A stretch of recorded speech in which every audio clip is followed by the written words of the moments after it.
Shalom, shalom, shalom, shalom.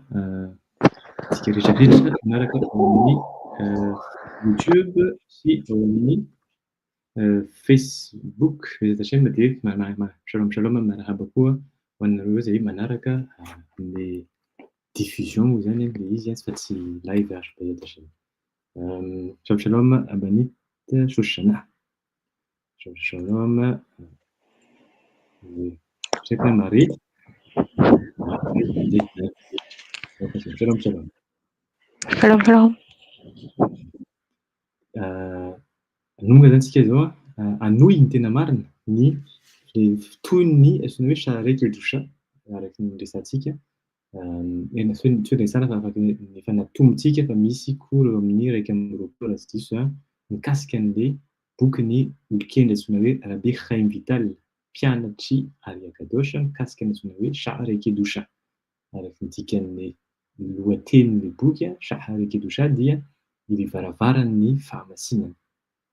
Betsaka moa zany zay ny cours efa natao manasa zany sika manasa foana zany ho an'izay lina ary hoe te afantatra zany inona zany antsoina hoe varavaran'ny fahamasinana, inona ny hevitra ao anatin'izany boky zany dia manasa antsika moa zany manaraka azy na mijery azy zay ao amin'ny YouTube, chaîne YouTube ny Grand Rabbinat d'Afrique fa misampana Madagasikara sy Asie. Zay afaka alefa ao amin'ny efa zaraina foana moa zany izy ao amin'ny réseaux sociaux rehetrarehetra fa Facebook, misy koa Instagram, misy YouTube, betsaka chaîne.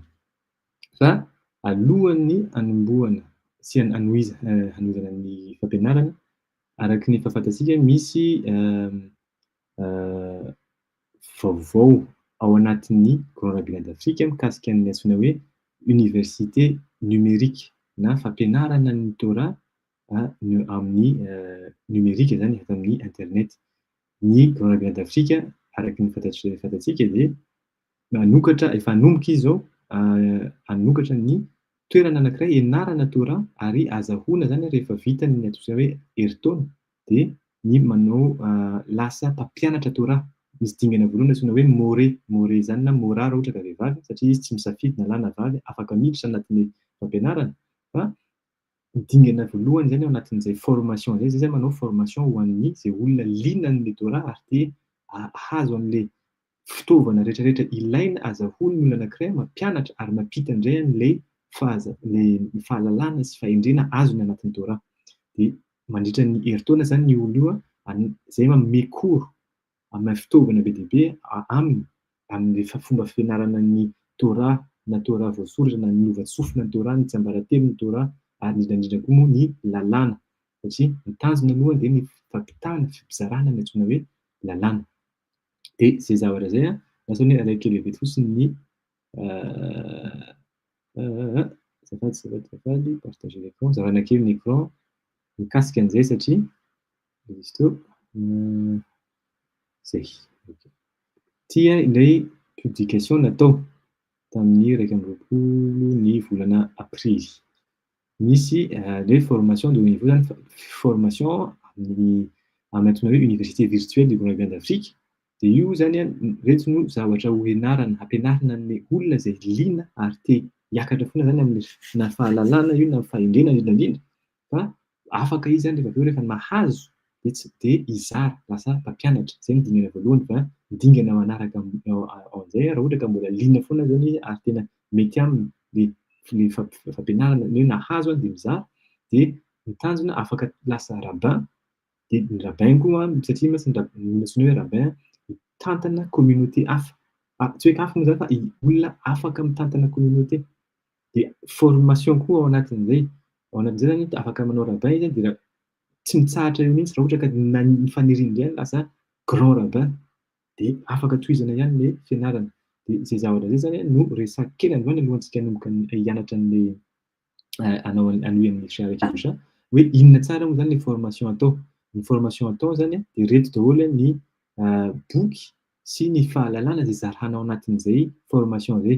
Voalohany indrindra fampianarana chumash. Ny chumash ireo boky 5 nomeny Moshe, ny antsoina hoe baiboly moa zany, fa avy amin'ny fanazavany ny olon-kely antsoina hoe Ramban Nachmanide, Rabbi Moshe Maimon, tsy Maimon Nachmanide ny anarany.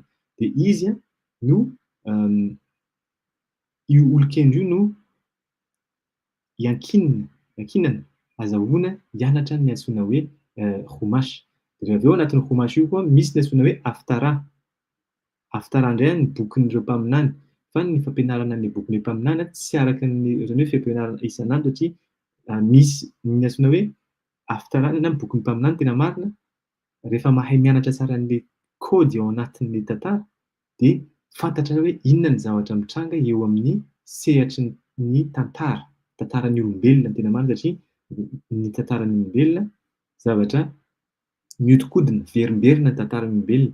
Dia ny tantaran'ny antsoina hoe haftarana ilay boky napetraka ireo mpaminany no manome antsika an'ilay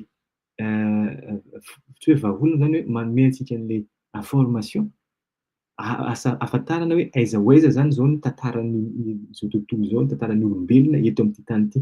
Dia izay zany no ataontsika hoe vahaolana clé fanokafana hozaraina ho an'izay olona liana ao anatin'izany te hanao an'izay formation zay. Dia zay zany anatin'ilay izy dia tohizana ihany koa ao anatin'izay koa ny antsoina hoe fianarana mishna. Ny fianarana mishna moa zany, mishna ny antsoina hoe lovatsofina izay azon'ireo olon-kendry niara-niaina tamin'ireo mpaminany, antsoina hoe tanaim, fa napetraka lasa ho soratra fa soratra nafenina ilay tena dikany, natao ohatrany hoe angano, natao ohatrany hoe tantara, ary natao ohatrany hoe fampianarana tsotra nefa hevitra lalina sady miafina be ny eo ambadika an'ilay izy. De zay no antsoina hoe lova-tsofina na Torah CBLP. De amin'io ny Mishnah no antsoina hoe Torah CBLP voalohany indrindra, ary eo koa zany le fomba fianarana zany an'io Mishnah io tsy araky ny fampianarana any amin'ny formation hafa, satria ny amin'izao fotoana ny fampianarana Mishnah amin'ny atao hoe dikany fotsiny fa tonga de mianatra ny antsoina hoe Gemara ny olona. Inona dikan'izay? Ny Gemara araky ny nianarantsika fanazavan'ny Mishnah. Ny dikan'izay le Talmud no manazava an'le Mishnah satria tsy fantatra intsony, tsy hay intsony le dikan'le Mishnah. De nisy olon-kely taty aoriana nanazava ny antsoina hoe Mishnah, vetivety misy fotsiny eto.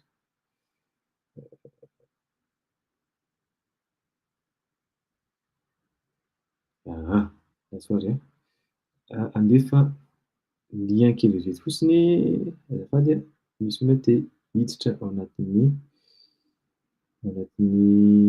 live. Aza miala miala tsiny kely fotsiny.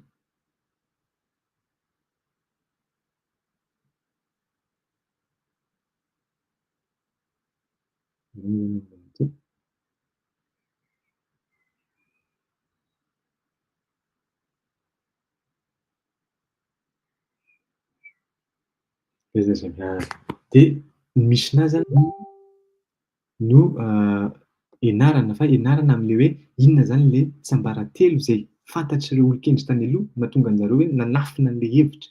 De zay fomba fianarana ny Mishnah zay zay no fototra ny fampianaran'ny Nosy Afriky.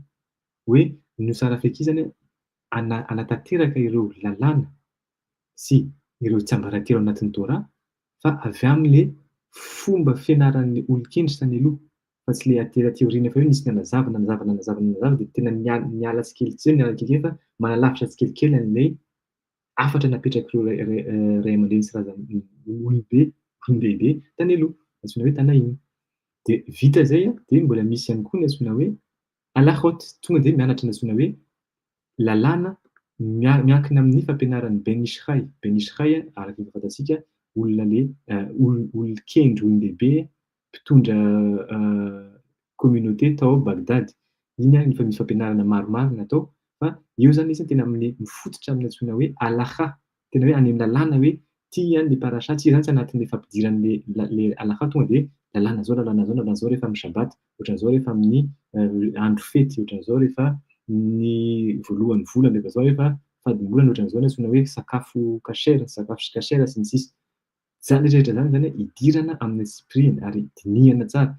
Omena ho an'izay olona zany le tena liana ary andeha hianatra ary ampita indrindra hitondra ny antsoina hoe fahazavan'ny Torah sy ny fahendren'ny Torah ary hizara indrindra. De tohizana ihany koa. Vita zay ampiko kely fotsiny satria misoratra hoe Nosy Afriky, inona dikan'izay? Ireo lalànan'ny Ben Ishchai ireo zany ataontsika hoe 70% ny fampianaran'ny Nosy Afriky de miankina amin'ny Ben Ishchai, fa ireo 10% ao anatin'izay io le am'zay hoe miditra le ataontsika hoe mampiavaka ny kolontsaina afrikana zay nananan'le fomba koa fa me zavatra ohatrany hoe fomba voatazon'ny afrikana na voatazon'ny malagasy ao anatin'le fanajahana ny lalàna zay tsy tanterahan'ny ataontsika hoe havantsika hafa le israelita intsony fa tsika mbola nitazona azy. Zay zany no fototra, zay no mahatonga an'le hoe fampianaran'ny Ben Ishchai ny fototra fa avy eo misy zavatra hafa mitombona tsy atao tsy atao fa hoe miova kely amin'ny fanatanterahana azy arakaraky ny havian'ny tsirairay. De zay zany le anatin'ny halacha. De raha avy eo am'zay misy koa fampianarana antsoina hoe sod, ao anatin'ny sod am'zay mianatra ny antsoina hoe Zohar, bokin'ny Rabbi Shimon Bar Yochai, olon-kendry zay anisan'ny olona nanoratra ny antsoina ny Mishnah koa, Tikkuné Zohar, ny bokin'ny Shaarei Kedusha, fa rehefa avy eo reto Audio de Rabbi Akiva sy ny sisa reny mbola hita eo zay fa zay zany aloha ny programa. De indrindra de ny farany indrindra, tsy hoe farany indrindra fa io no tena farany ny farany indrindra moa sy ny tena lehibe indrindra ny tena marina, antsoina hoe fampianarana Tikkuné Amidot. Io efa nianarantsika. Inona atao hoe Tikkuné Amidot? Fanitsiana ny toetra ratsy. fanitsinan'ny toetra, ohatrany ahoana le izy miaraka amin'ny Shaarei Kedusha. Io le ao ataontsika androany, tohizana androany fa mbola ao anatin'le formation misy fomba hafa ndray koa tondrahana an'izay satria anao i-former olona hampianatra. De hafa mihitsy zany, tsy hoe hafa mihitsy fa misy fampianarana hafa zany omena azy, manokana omena an'le olona zay hoe handray hazavana ka hizara ny hazavana. De zay zavatra zay moa zany araka ny fantatsika, amin'ny teny frantsay le izy satria zay no zay teny frantsay le napetrak'ireo mpanjanaka no ampiasaintsika zao hitambarana amin'ny olon-kafa sy olom-pirenenekafa azafady. De zay moa zany izy hoe amin'ny teny frantsay aloha le izy zao izy miaraka amin'ny continent africaine sy ny olona rehetrarehetra zay mipetraka any amin'ny any Caraïbes, Guyane sy ny sisa zay manana antsoina hoe teny frantsay. De io formation io koa zany ny ora sy ny ora anaovana azy sy ny andro anaovana azy manomboka yom rishon inona alahady ka hatramin'ny yom khamishi na lakamisy.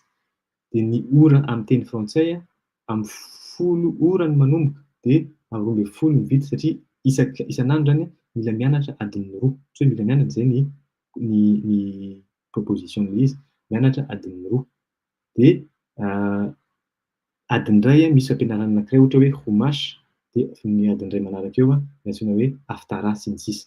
Zay zavatra zay hozaraina ho an'izay liana tena hoe liana hoe te hianatra an'izay zavatra zay. De araky ny hitantsika koa anatin'ity famonoana an'le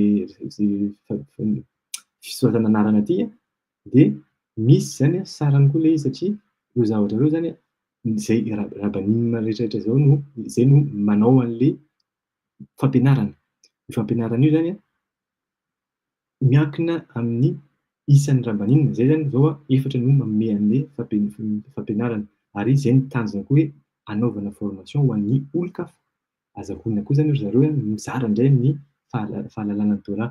De nefa ireo zavatra atao reo zany mila abonnement amin'ny resaka Google, resaka fanaovana an'ireto Zoom reto misy abonnement atao de reny zany anisan'ny hoe frais anaovana an'le fampianarana satria ny tanjona de manao zavatra miaraka amin'ny qualité zany tena marina. Tsy any amin'ny quantité fa ny qualité-ny izy, de nefa le qualité amin'izao tontolo iainantsika zao tsy maintsy misy koa ny tsy maintsy misy miaraka amin'ny ara-bola. De zay zany mahatonga an'le hoe misy saran'le izy teneniko aloha le vidiny le saran'le izy amin'ny vola europeana, euro, fa hafa mihitsy ny fandraisana azy raha ohatra ka amin'ny avy aty amin'ny olona tsy hoe olona zany fa olona mipetraka amin'ny continent africaine satria fantatra tsara fa tsy mitovy ny fomba fiainana. Fa teneniko aloha izy hoe ny afaka mandoa zany izy zany sarany isam-bolana na tonga de aloha daholo ny taona anankiray, raha ohatra hoe isam-bolana de 100 €, 100 € le izy. De raha ohatra indray misy olona anankiray tonga de te handroany taona anankiray de 1000 €.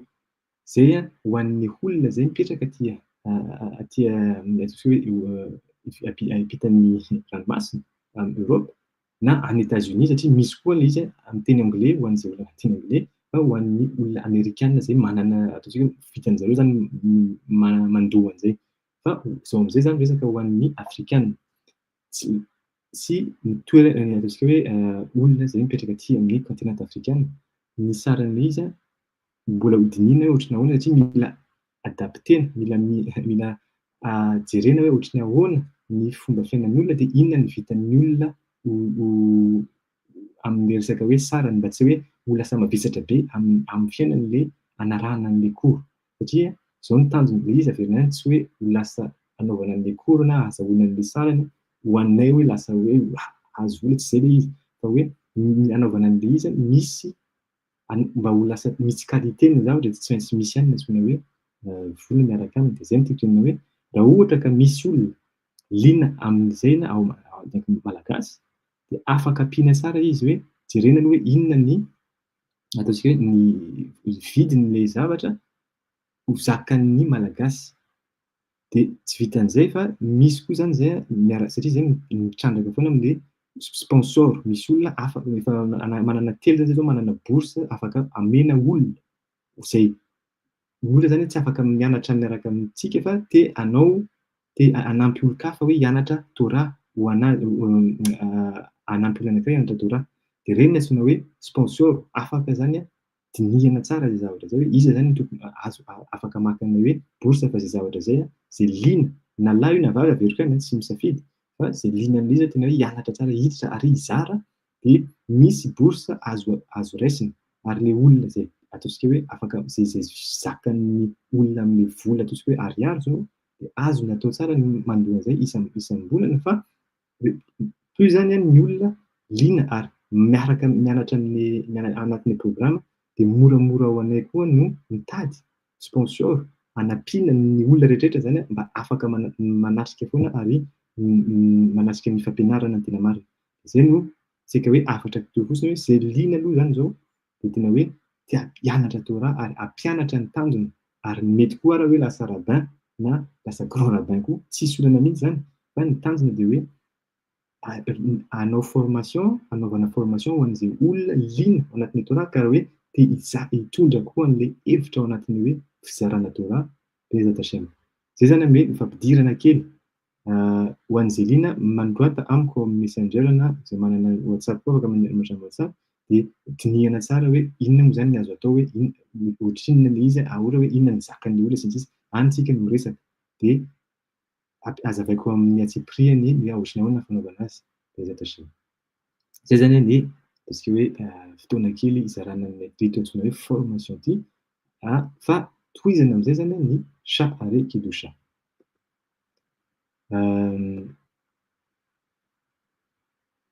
Bon tsisy fanontaniana moa zany zao fa ho an'izay manana fanontaniana moa averiko any afaka manoratra amin'ny messenger. Zao am'izay zany verina antsika amin'le fampianarana tentsika nijanona farany tamin'ny Shaarei Kedusha zany ny vidéo fa 1:20 tentsika nijanona farany. De mazavety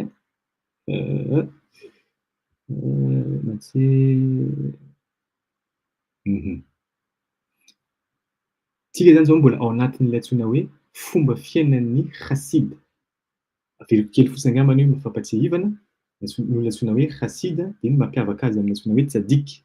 Ny Hassid de olona efa niady foana zany izy efa navita ny ady niaraka tamin'ny Yetzer Haran. Zay zany zao tonga de ampiasan'ny terme teny amin'ny teny hebreo satria efa hitantsika zay terme rehetra zay de Yetzer Haran zany no edivany. De io Yetzer Haran io efa resiny ary tsy han'ny ady intsony izy fa efa mahay miara-miasa amin'ny Yetzer Haran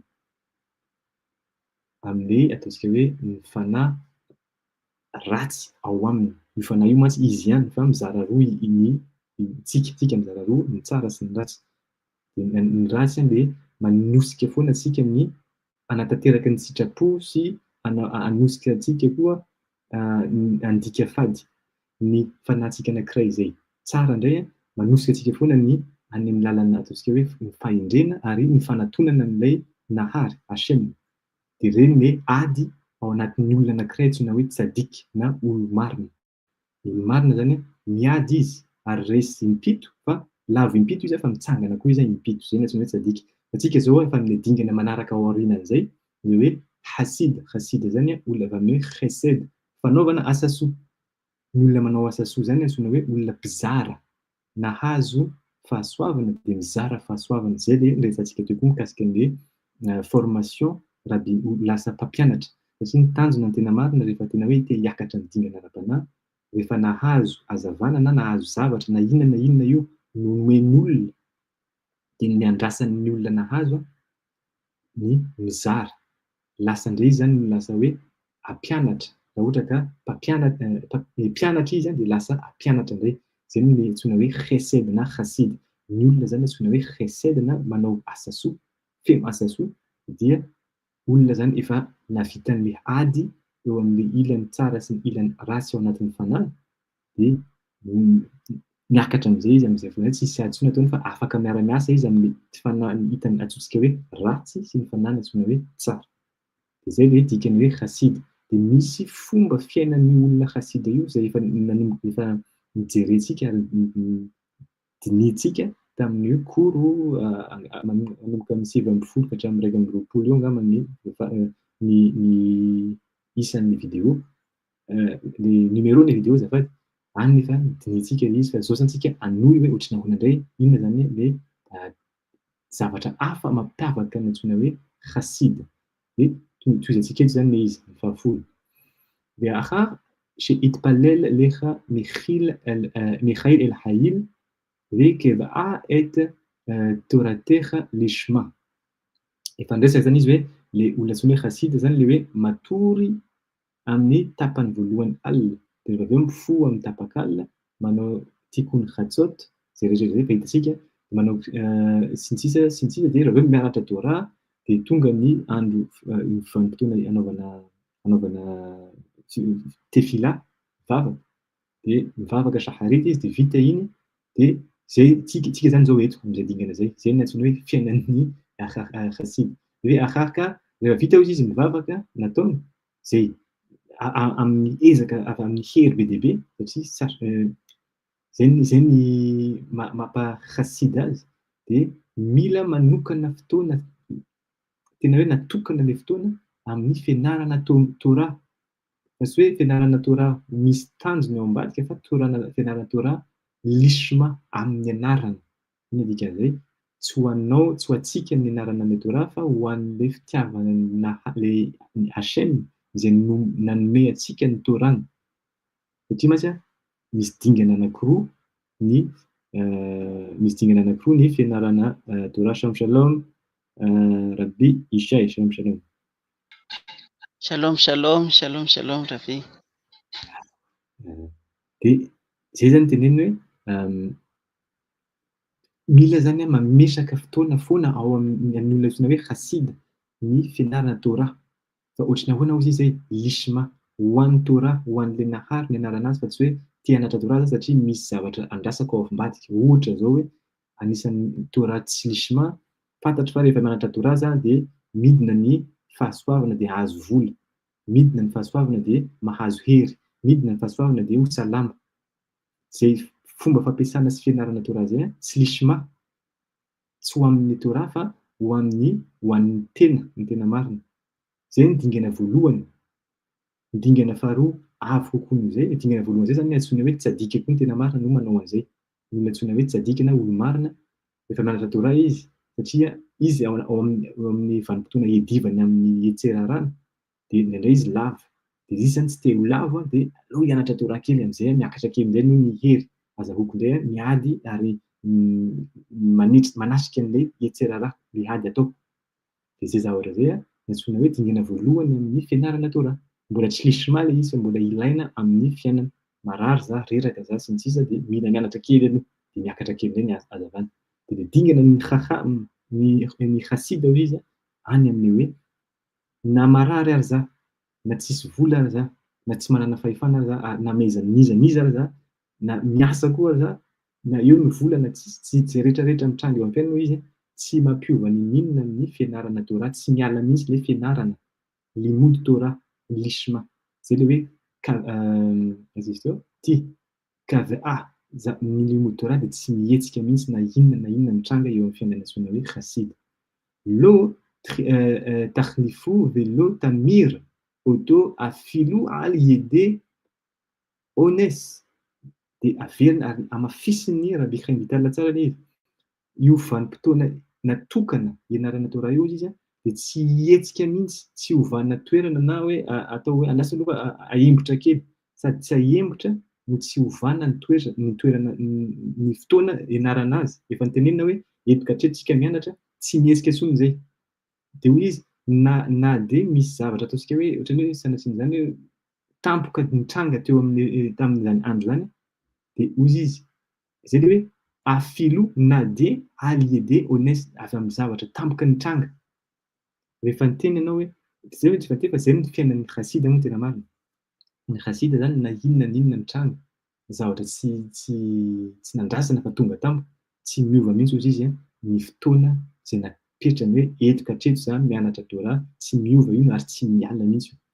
Zay hozy izy ny proof fa rehefa mianatra Torah le olona dia mianatra Torah lishma, ho an'ny Hashem, na misy ny vola na tsisy ny vola, na marary na salama, na misy sedra na tsisy sedra eo amin'ny fiainany. Ny Torah hozy izy tsy mihetsika mihitsy. Ary misy fomba fitenenana zay ao anatin'ny resak'ireo olon-kendry ao anatin'ny Talmud hoe ny olona anankiray hozy izy tsy mieritreritra akory izy miaina, na marary izy miaina, na sitrana izy miaina. Respirer moa zany hozy izy ny teny vahiny. Tokony atao tahaka izay hozy izy ny fanaovana fianarana Torah. Zavatra tsy hoe eritreretina hoe zao za mila manatelina rivotra, mila avoaka avy ny rivotra. Tsy eritreretina intsony le fianarana Torah fa tena lasa ao anatinao, tena lasa tsy hoe ianao no mianatra Torah fa ianao le Torah. Verina ihany ny fampianarantsika tamin'ny omaly sy dia vakimaly amin'ny hoe lasa le olona mihitsy zany lasa fahendrena fa tsy hoe izy no hianatra na mampiseho ny antsoina hoe fahendrena. Mitovy amin'izay fampianarana izay ihany ny fampianarana eto. Okay. Dia zay hozy izy, ny fianarana Torah hozy izy tokony tsy hiala satria io tahaka ny olona anankiray miaina, tsy mieritreritra ianao miaina na marary na tsy marary. Tokony ohatran'izay hozy izy ny Torah. Ary zay hozy izy ny fiainana antsoina hoe Hassid.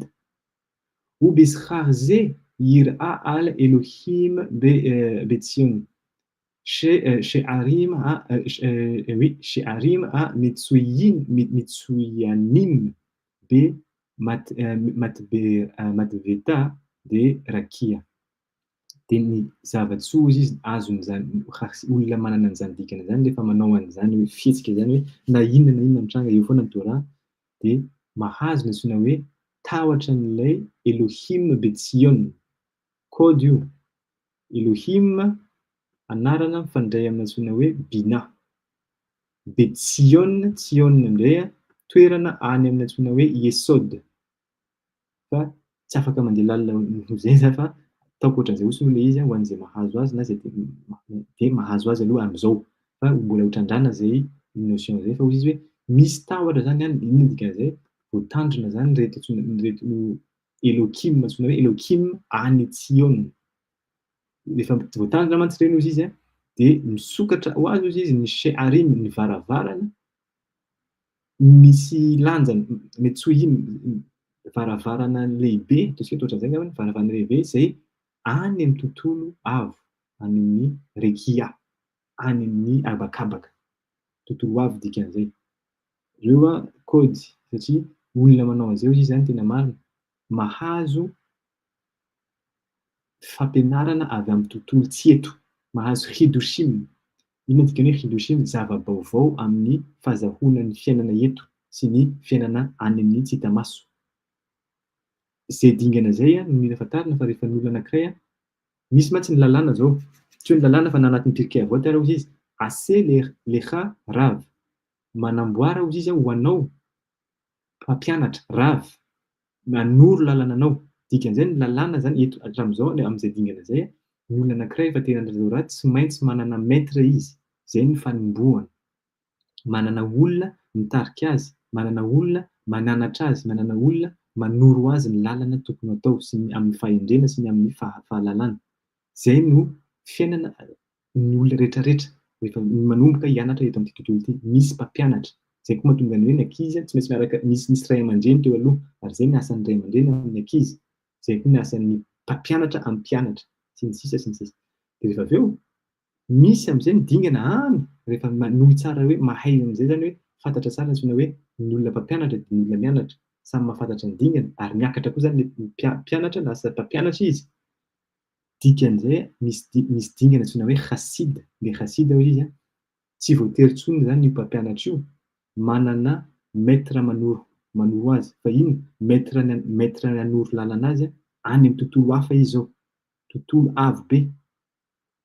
Izay no dingana azo rehefa maninona? Rehefa ilay olona mahafantatra hoe na inona mitranga eo amin'ny fiainana, na tsisy ary ny fotoana fa efa niteny ary niresaka za hoe ity fotoana ity ny ianarako Torah, tsy hiova-tsony zany zavatra zany satria io no iainako. Rehefa miaina an'le rivotra antsika dia miaina. Zay hoe miaina tena zay ny terme hoe miaina. Dia velona. Dia tahaka an'izay, zay hozy izy le azahoan'ny olona izay hanokatra ny varavarana any amin'ny tontolo avo. Dia iza ny mampianatra azy amin'izay fotoana izay? Ireo zavatra any amin'ny tontolo tsy hita maso.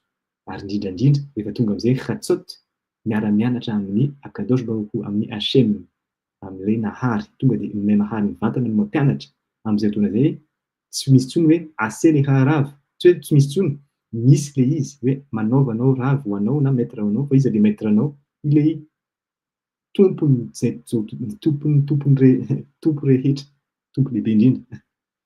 Izy no mpampianatra anao, izy manoro lalana anao. Ary ny zavatra azon'olona amin'izany dingana izany amin'izay tsy eto intsony. Tena ataontsika hoe raha ohatra ka misy zava-mitranga eo amin'ny fiainana, mieritreritra antsika hoe amin'ny fomba takatry ny saintsika amin'ilay tsika olombelona hoe zao angamba ny vahaolana tokony tiana atao.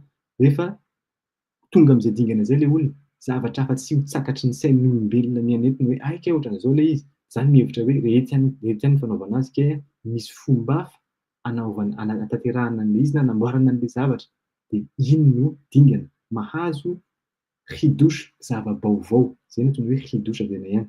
Araka ny tenin'ny Shlomo, mpanjaka Salomon hoe hoe tsisy zava-baovao izy no ambanin'ny masoandro.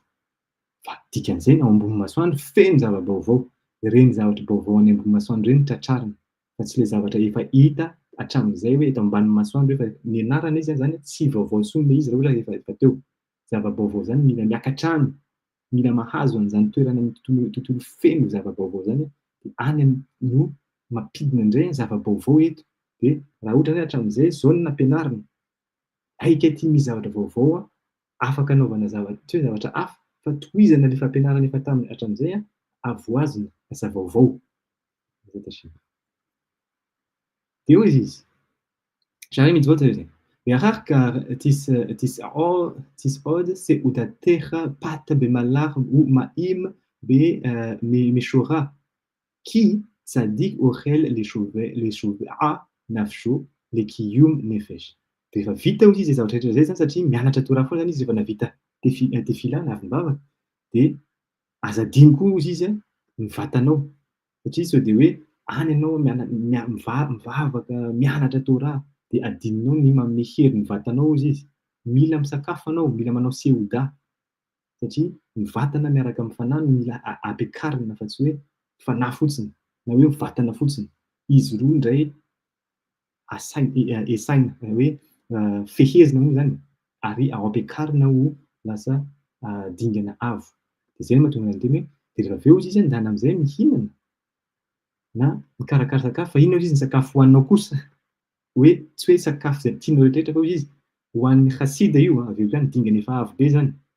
Paty be melach, mofo miaraka amin'ny sira ary mahiny dia rano. Zay fotsiny hozy izy no haniny satria hozy izy zay hozy izy ny tokony hohaniny ary zavatra hohaniny ahavelona azy ny hohaniny. Satria hozy izy ny tsadik na ny olo-marina dia mihinana mba ho voky ny fanahy fa tsy hoe ho voky ny vatany. Mitondra ny fanahy ho voky dikan'izay zany mihinana ilay olona, afaka mihinana tsara fa zavatra ataontsika hoe mahatazona ny vatany hiasa tsara, fa tsy hoe ho voky tena hoe avy mivavaka zany nanao rehetra tonga dia voky tena feno ny kibo. Dia inona moa ny zavatra mitranga raha vao feno ny kibo? Tonga dia matory. Nefa ny Hassid iny mihitsy ny tandremany hoe voky dia tonga dia rendremany dia lasa dia matory satria ny fatoriana tena marina no antsoina hoe lasaka daholo no antsoina hoe mochin ny atidoha. Inona ilay atidoha? Ireo hazavana izay nampidinina avy amin'ny alalan'ny fianarana Torah sy ny vavaka natao. Raha vao matory anatin'ny andro, ao anatin'ny andro mazava no tiako tenenina, fa rehefa amin'ny alina mantsy mila matory. Fa zay tsy miteny hoe tsy matory mihitsy, fa raha ohatra ka matory amin'ny andro mazava dia ireo asa rehetrarehetra natao, nianatra Torah tamin'ny maraina ohatra, nanao tefila sy ny sisa, natory kely satria rendremana, tonga dia very tanteraka ny hazavana. Ireny hazavana ireny very, ohatrany ahoana tsy hoe very, raraka amin'ny tany dia misy klipandray no maka azy. Zany no antsoina hoe araky tsy hoe antsoina hoe fa ataontsika hoe mitovy structure amin'ny antsoina hoe zera le vatalahy fa moapôna ny tsirinaina satria ny asanao nampidina hazavana de raha veo nefa le hazavana vao natory raraka amin'ny tany daholo. Zay mahatonga an'azy miteny hoe rehefa mihinana izy zay olon-kendry rehefa amin'izany dingana zany mofo sira ary rano zay mahampy azy hanohy ny asa ataontsika hoe mahamelona ny vatany satria nitsadika ny olon-kendry na olo-masina olo-marina de mihinana azahoany ny fanahiny mahazo hery. Legioma hanefesy mba ho velona foana ny fanahy hozy izy.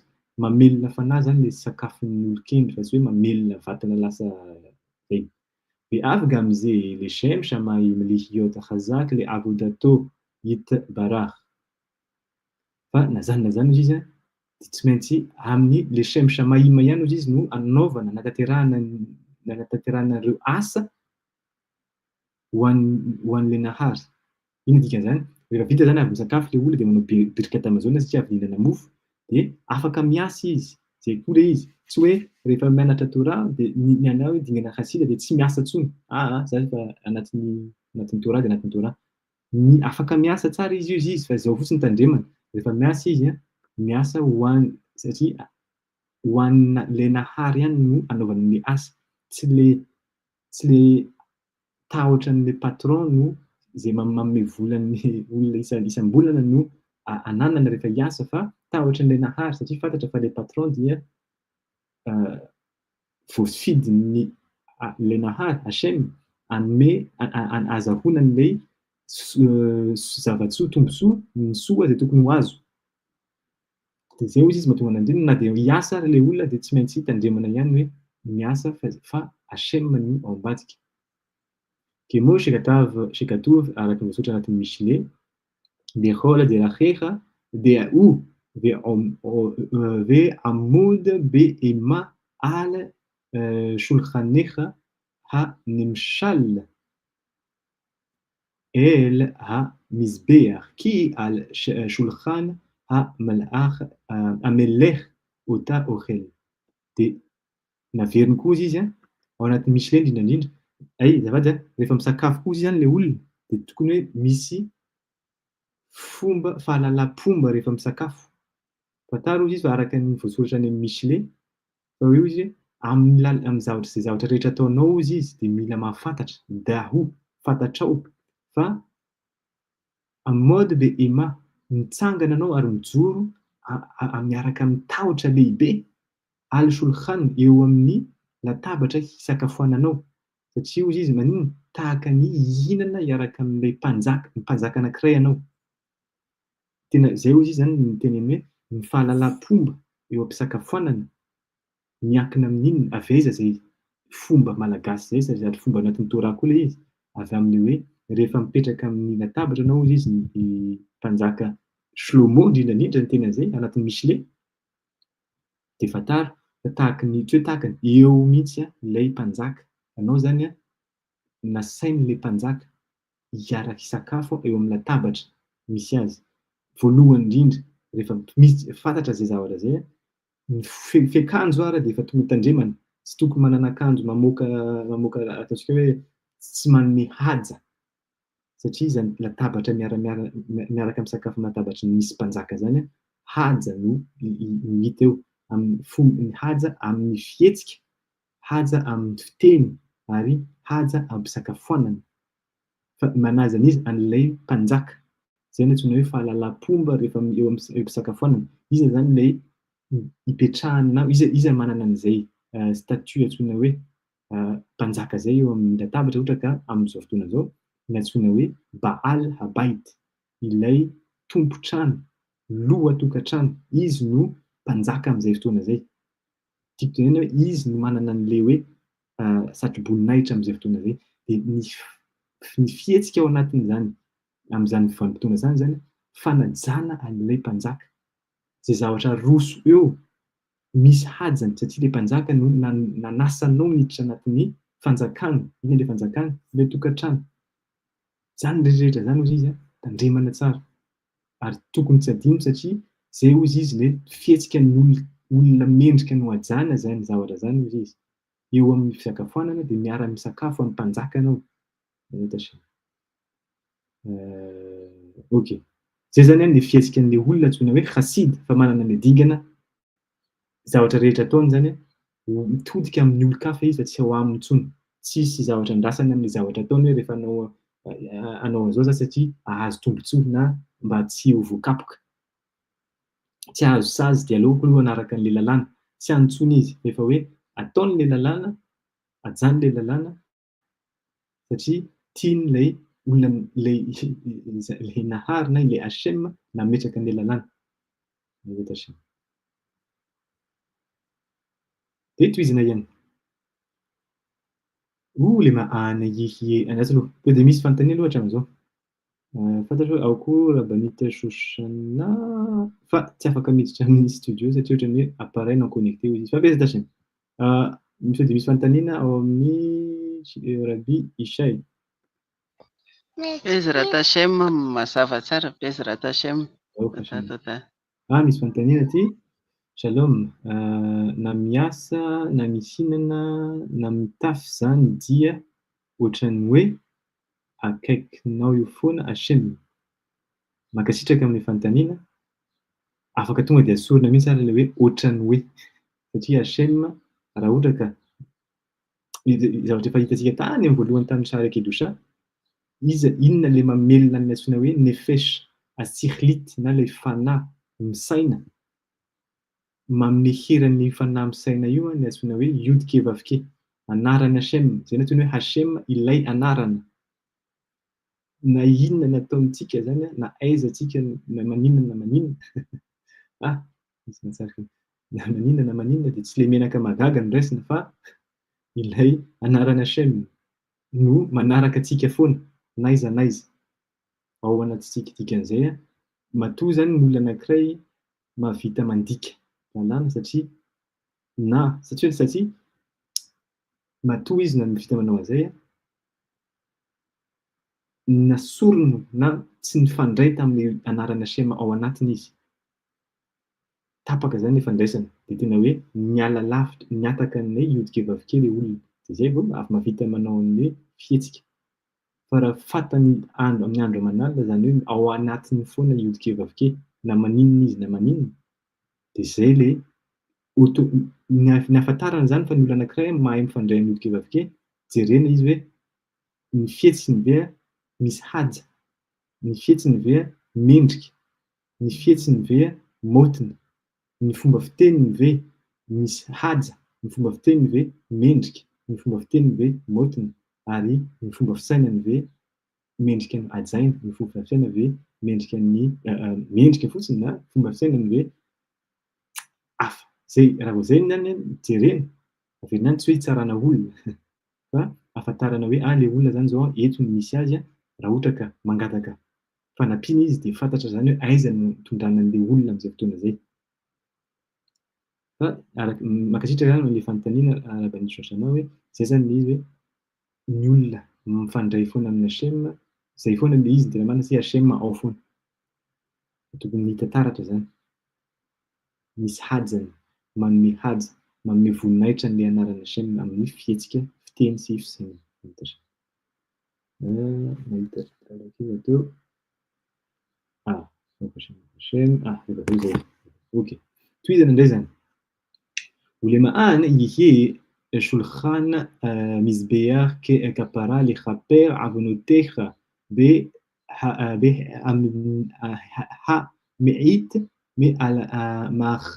מאכליך להחליש הקליפה השורה במזון שנפשך נזונת בו. Manome ny antsoina hoe kavana tahila kely izy, fampidirana tena marina fa izy tsy afaka miditra lalina an'io fa io fampianarana hafa manokana mihitsy hoe ahoana indray hozy izy zany fantatsika zany fa mila motina, mila fihetsika misy hajany rehefa mipetraka amin'ny latabatra. Dingana faharoa izy ary hoe fantatsika hoe miaraka misakafo amin'ny mpanjaka.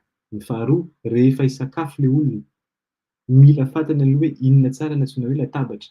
Latabatra hozy izy dia altara misbeha. Inona nampiasaina ilaina antsoina hoe altara?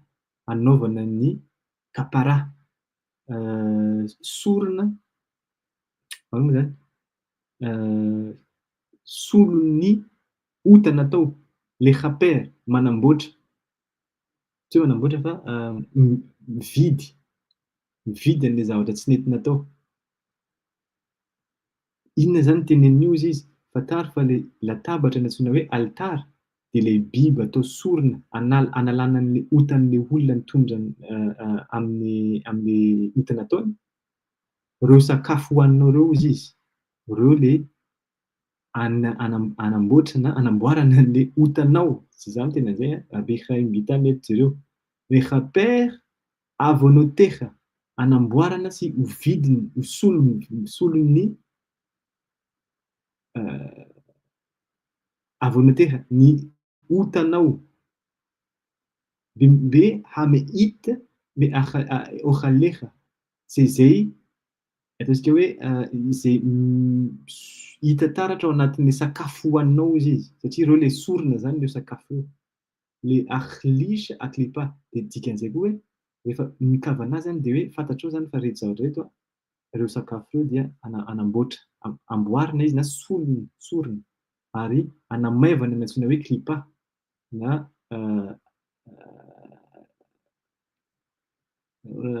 akorandrika, zay ny dikan'ny klipa raha ohatra ka tena dika akorandrika fa inona dikan'izay? Le hoditra any ivelany. Hashora bemazone chez niafsheha nizonate bo. Ireo klipa ireo izy izay mipetraka s'enraciner, mifototra an'ireo klipa ireo izy dia ao anatin'ilay sakafo izay hohaninao. Inona zany dikany? Inona ilay hevitra ao anatiny? Fantaro izy izy fa mila miomana zany ianao fa hihinana fanahy, hihinana sakafo misy fanahy ao anatiny, ao anatin'io fanahy io koa misy loto miaraka aminy, misy klipa, tsy hoe loto fa ataontsika hoe klipa na hoditra. Tahaka ny hoe tsika tsisy olona hihinana voanio moa izy, coco tonga dia miaraka amin'ilay hoditra mafy be iny. Fa tsy maintsy vakiana aloha izy, asorina ilay maintimainty dia ilay fotsy ao anatiny no hohanina. Tahaka an'izay hozy izy ilay sakafo io. Io sakafo io na efa vita ilay nahandro ilay izy fa vita soamantsara fa mbola misy zavatra mila saratsaraina ao. Misy ny zavatra ilain'ny vatana lasa anaty rà, dia misy ny sasany mila avoaka satria tsy levon'ny vavony. Zay zavatra rehetra zay izy no azahoana, mila afantarina rehefa sakafo. Dia iny zavatra miditra anaty rà iny, iny hoe nafseha, iny no manome hery ny fanahinao ka dikan'izay ao anatin'iny zavatra anaty rà iny mihitsy hozy izy no mila tandremana tsara. Satria le fanahy avy any araka ny efa nianarantsika kely fa le fanahy io dia fanahy resaim, olona ataontsika hoe naditra. Dia ny ditrany rehetrarehetra mbola ao anatiny. Ka raha ohatra ka tsy mahay miaro tena dia mitomby ihany zany sady efa manana ny ditrany tsirairay, manana toetra ratsy ny tsirairay, mbola miampy an'ilay toetra ratsin'ilay fanahy tao anatin'ny sakafo. Zay mahatonga ny hoe indraindray misy karazana sakafo rehefa mihinana azy, tonga dia fantatra fa na miakatra be ny fafinaretana na tezitra tampoka amin'ny tsisy dikany. Tsy hoe ilay olona amin'ny toetrany intsony zay fa mila fantarina hoe aiza ho aiza zany ilay toetrany satria zavatra nohohanina, fomba fihinanana azy koa tonga dia fantatra hoe tia ary amin'ny afo no fiantraikany. Aka ohatra zany fa tsy teny hoe zay fotsiny na hoe tena zay. Raha ohatra hoe mihinana sakafo masika dia fantatra fa manome hery ny antsoina hoe élément afo. Ohatra zay. Dia hoy izy. Te osek batora ezo mishna o mizmo. Dia zay koa izy izy. Io rehefa andresana ho an'izay olona efa nanasika ny fampianarana tamin'ny sabata tany tamin'izany fotoana zany hoe isaky ny sakafo dia tsy maintsy maninona fitoerana halakha io fa fomba fiainan'olon-kenda antsoina hoe Hassid, mianatra Torah eo amin'ny latabatra satria iny hozy izy no manampy an'ilay fanahy hiakatra ary manampy an'ilay olona ahazo hery tsy ina moa zany hoe tsy ho voafeny le fanahy hoaniny, fa izy no manana hery miteny hoe fantatro fa n'olon-dratsy le izy, nanao olona feno ditra, fa tsy ahavita hikasikasika amiko na hoe lasa ray, satria lasa ray fanahy amiko izy ny tena marina, satria ao anatin'ny rà no antsoina hoe fanahy, fa na dia ao anatin'ny rà koa io fanahin'olona naditra io avy amin'ny alalan'ny sakafo, dia manana hery zany mifehy azy. Zay mantsy efa dingan'le Hassid tsy any amin'le ady an'le toetra ratsy intsony izy. Dikan'izay fa voafeny tsara iny, dia vao miditra zany le sakafo ao anatiny, tonga dia fantany hoe mila mianatra Torah satria ny Torah iny mihitsy no hanampy an'le fanahy nampidiriny hiakatra dingana. Dia nanao ny antsoina hoe tikony, nanampy azy hiakatra foana dingana, dia tonga dia lasa any amin'ny toerana tokony maizy azy amin'izay fa tsy any amin'ny sakafo tsony. Dia mila mianatra Torah hozy izy. Inona no tokony ianaranao? Mishnah, Torah CBLP, lovatsofiny, sy ny mizmor, ny tehilimn'i Davida ohatra, ny salamy moa ohatra sasisa amin'ny teny gasy, na mihira fa mianao mizmor, ny soratry Davida reny, na mianatra Mishnah. Zay no mahatonga koa ho an'izay olona mahafantatra an'izy amin'ny sabata, ny olona miaina ataontsika hoe mekobal, dia amin'ny sabata misy foana ny tsy hoe mekobal ny tena marina fa tokony israelita rehetrarehetra, dia mamaky Mishnah alohan'ny hihinanana sy mandritra ny sakafo, ary ao aorianany sy mandritra ny sakafo ny tena marina. Ao aoriana moa tsy afaka, tsy hoe voatery fa afaka manao ihany raha ohatra ka manana an'izay hery zay, atao tsara. Dia hozy izy hoe yahrizu aleha ze ashulchan asher lifnei Hashem. Dia rehefa hisakafo koa izy le olona alohan'ny hanomboka ny antsoina hoe birkat amazon, rehefa vita zany, rehefa namarana an'le sakafoanana ka hanao an'le vavaka fisaorana atao hoe birkat amazon, dia tsy maintsy miteny, mila ohatrany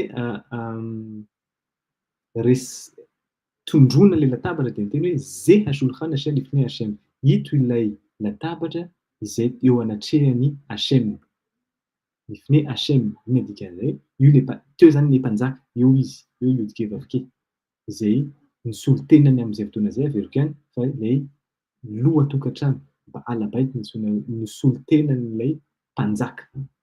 Hitantsika fa ny andraikitra ananan'ny Baal Bait, ny zavatra rehetra mitranga ao amin'ny latabatra, izy no mitondra azy, izy no manome hoe zao zany lasa tsika fa hiara hisakafo, fa tsy afaka tonga dia sanatrin'izany ny olona hoe tonga dia mihinana kely alohan'ny tompontrano na ny lohan-tokantrano. Zany zavatra zany tena tonga dia sanatrin'izany raha tamin'ny andro mpanjaka tapa-doha ny olona manao an'izany. Hoe ichale shekoach ayetzer ara me'alecha ותתחזק נפש השכלית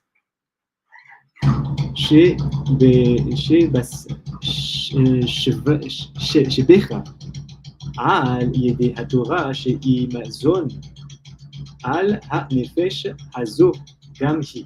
ותפוס נס אחת ספרות הניסי.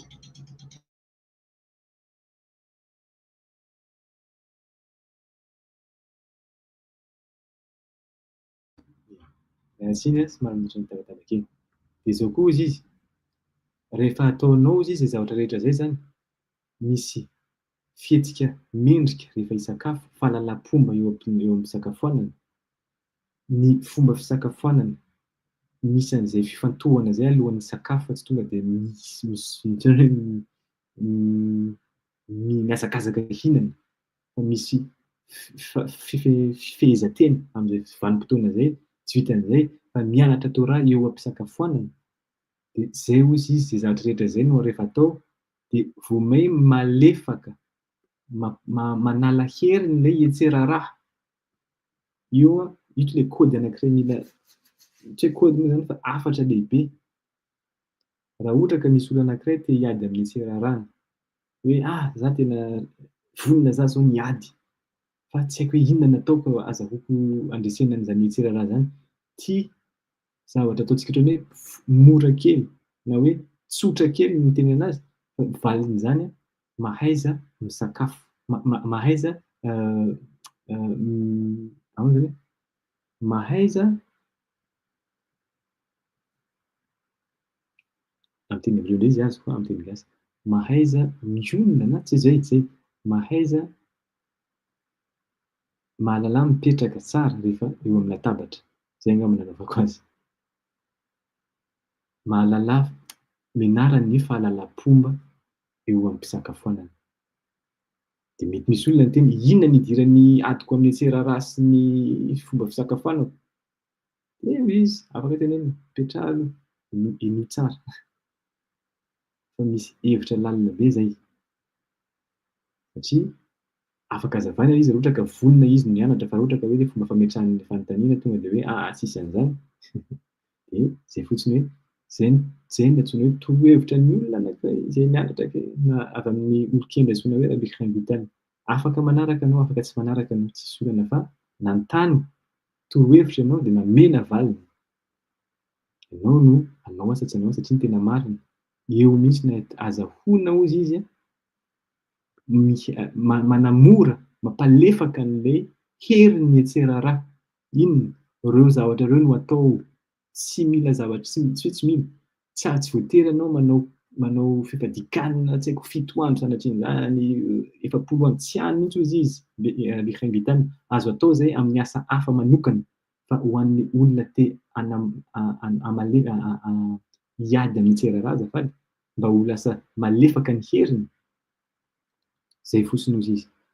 Mahaiza mahalala fomba rehefa misakafo, tandremo rehefa misakafo, ny fomba fihinanana, ny inona ny fifantohana rehefa hihinana, de asivo fampianarana Torah eo amin'ny latabatra. Tsisy sakafo atao na aroso nefa tsisy fampianarana Torah hoe mihinana de vita iny de de lasa. Reo zavatra telo reo hozy izy no ataonao, fantaro fa maivana ny herin'ny hatserarahnao. Ary io zavatra io tsy hoe vakina amintsika fa zavatra hitako maso ary nampianarin'ilay maître anahy, hitako maso io zavatra io. Ohatran'ny hoe tsisy idirana fa tena marina fa io zavatra io manome hery, tsy hoe manome hery azafady, tsy manome hery antsika fa manala hery an'ilay hatserara.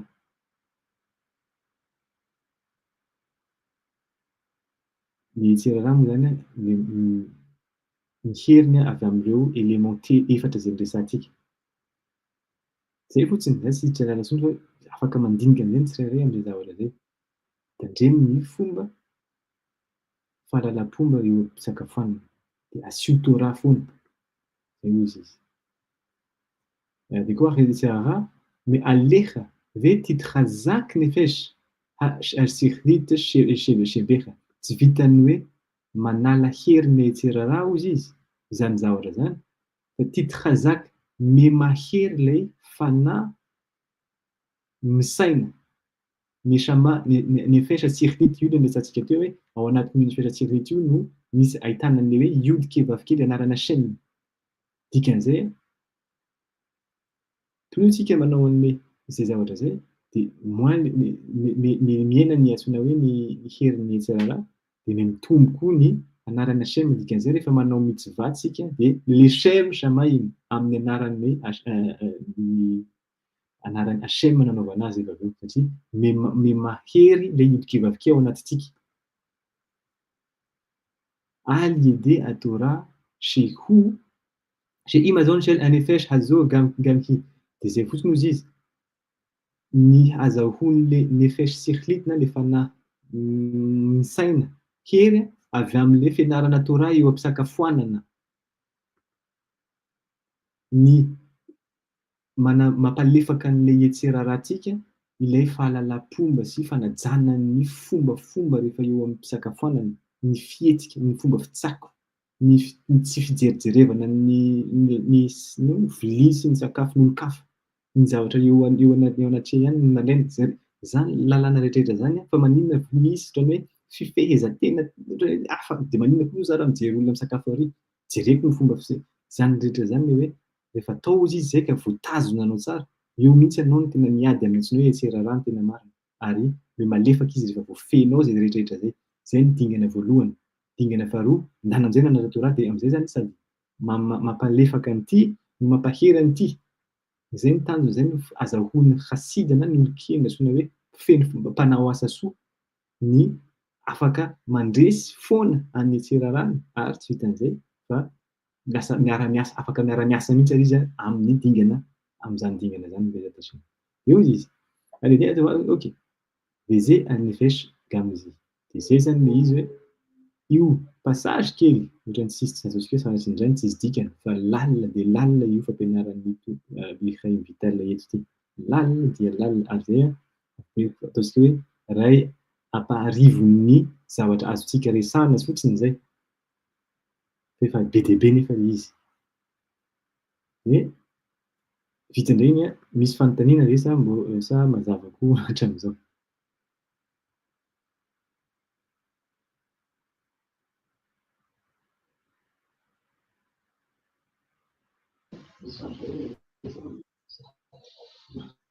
Tonga de manararaotra anie raha misy fanontaniana. Na hoe fanampy fanazavana koa raha vao may mety. Bezrata Hashem.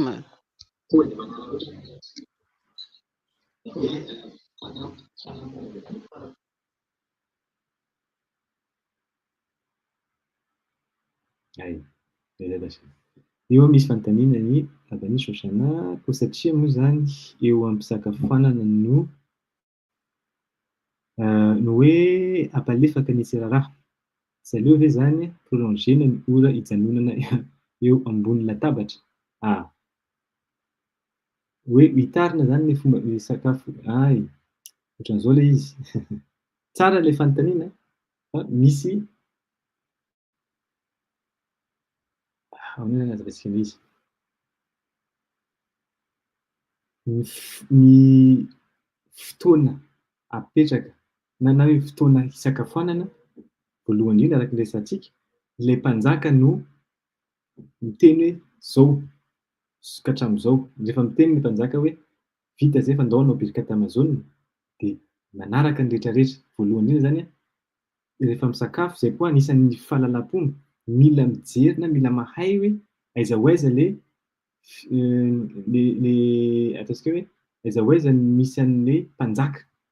Zany tsy midika hoe dinihana ny lovian'le mpanjaka tsy hany mihitsy fa hoe jerena misy fomba mantsy zao misy fahalalam-pomba ohatra zao anatin'ny kolontsaina afrikana mety hoe misy an'izay koa amin'ny malagasy fa ny fantatro zao Congo satria maître koa congolais hoe tsy tsara ny mahavita ny sakafonao alohan'ny Baal Bait, loham-pianakaviana. De nefa koa tsy tsara koa ny hoe rehefa nahavita sakafo ny Baal Bait ianao eo mbola ela, ao mbola mihinana ataontsika hoe miandry efa le Baal Bait zany efa nahavita ianao mbola misakafo foana. Eo zany misy an'le hoe équilibre mila ananana. Le fanontaniana am'le hoe hitarina tsy hany intsony le izy satria ny tena marina io zavatra io miankina foana amin'ny loham-pianakaviana le izy. Dikan'izay a mila mahay zany hoe aiza ho aiza tsy tonga de mihinana hoe mahalany alohan'ny loham-pianakaviana nefa koa tsy mila hoe hitarina hoe efa vita ny loham-pianakaviana de zay de mbola mihinana tsikelikely foana. Misy miankina amin'ny loham-pianakaviana angamba le izy, zay no afaka resahana. De faharoa hoe tokony tsara ve no hitarana an'le izy zany hitarana an'le fotoana hisakafoanana satria eo no hiadivana ny hetsera-rà. Tsy eo am'le hoe lava be indrindra koa le izy ny tena marina. Satria raha ohatra hoe lava be koa ny fomba fisakafoanana, midika zavatra hafa koa zay ny tena marina. Zay tsiditra lalina am'zay fa misy fotoana ny hihinanana de rehefa vita iny de tsy maintsy koa mieritreritra an'le hoe eto tsika hanao limody Torah. Fa tsy hoe hitarina tena hoe mandrapaharivo ny andro ny tena marina. Tsy haiko hoe mazava ve zay Rabanita Shoshana sa mbola misy sa tsy mazava? Baruch Hashem, Baruch Hashem. Ok. De tohizana kely indray koa Veacha shenizon gufecha venafshecha al yedi achilat mazon shezan ou mefarnes otanu veal yedi hatora. Dia rehefa vita hozy izy zany ny sakafonao zay nanomezanao hery tamin'ny vatanao sy ny fananao avy amin'ny alalan'ny vatana avy amin'ny alalan'ny sakafo sy ny fanahy avy amin'ny alalan'ny fianarana Torah. Al tihie kafui tova ligzol et Hashem ותברך לו בברכת המזון בשמחה יתרה כמי שמקבל מתנה מיד לזולתו. Rehefa avy misakafo anao izy ka voky na amin'ny ara-batana ny ara-panahy dia tandremo ny manadino ny makasitraka sy manao ny bénédiction na hoe birkat amazon ho an'izy, ho an'ny Hashem zay nanome anao an'izany hery zany. Satria maninona hozy izy? Ary tsy vitan'izay, rehefa manao hoe birkat amazon izy hoe besimcha yetira, fanampim-pifaliana lehibe kokoa noho anao efa faly ny sakafo hozy izy.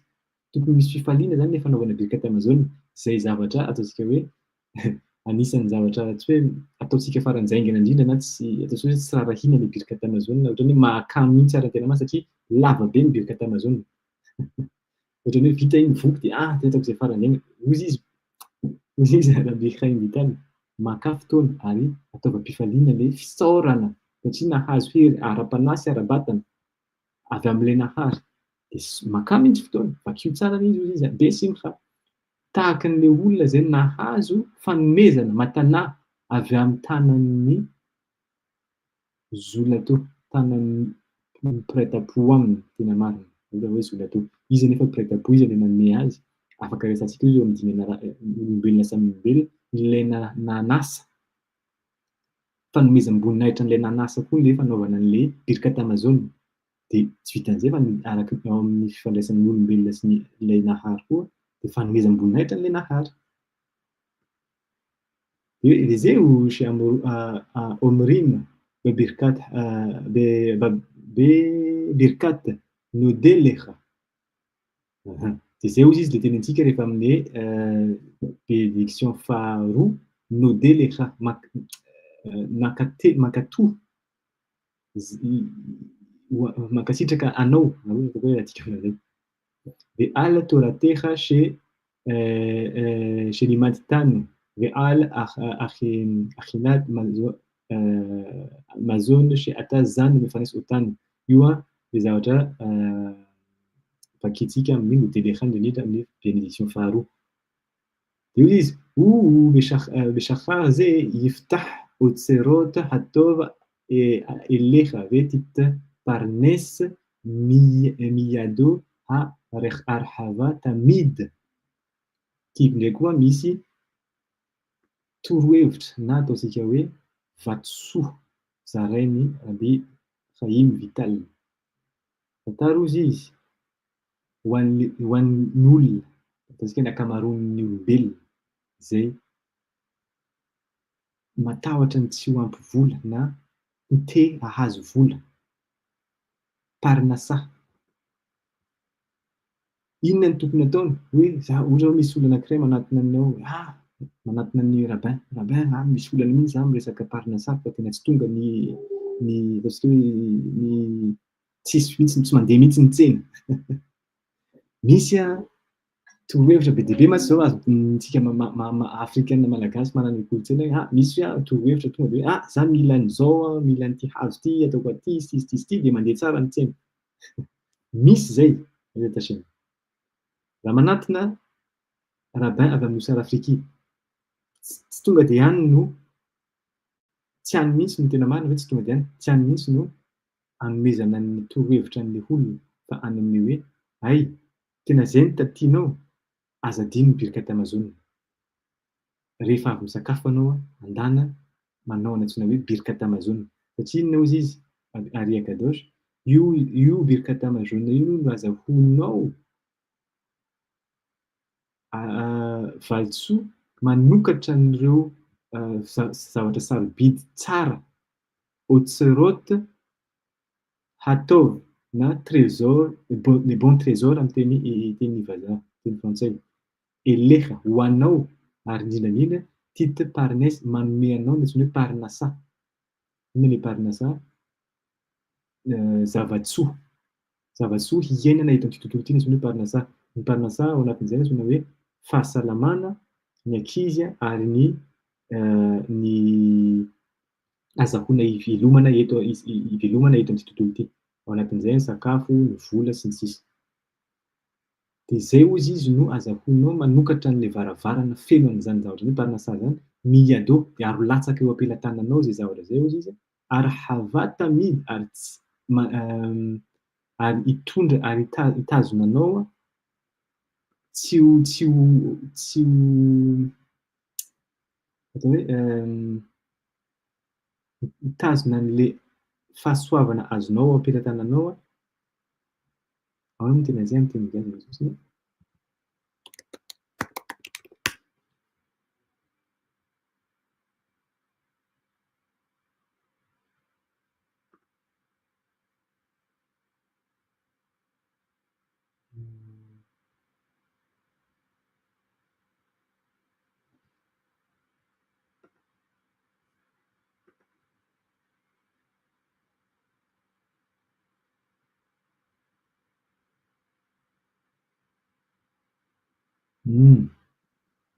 Mba tsy hoe ho tanteraka foana ho hisy foana ny parnasa zany dikan'izay.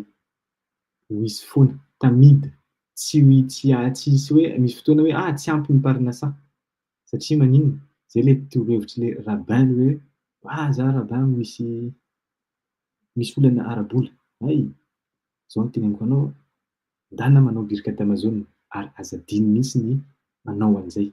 Isaky ny avy misakafo, zao no atao dia rehefa avy eo azadiny ny manao birkat amazone. Rehefa izay moa zany no omena torohevitra ho antsika amin'izao fotoana dia tsika ankamaroantsika ny hoe inona ny idiran'ny birkat amazone sy ny volako? Tonga dia omeo vahaolana hitako maso ilay izy dia eo ihany dia mivaly. Aiza tasema? Hita fotsiny hoe le vola hazo rehefa avy eo tamidy. Inona dikany hoe tamidy? Eo foana mandrakizay ary tsy hiala mihitsy sa indraindray mandeha, indraindray raraka tsisy intsony mihitsy. Izay ilay fanontaniana. Satria rehefa hanamboatra zavatra, raha ohatra ka maimaika tsy mahay miaritra na hoe tsy mahay patient. Inona hoe patient amin'ny teny gasy? Faharetana na maharitra. Tsotra be izany. Faharetana.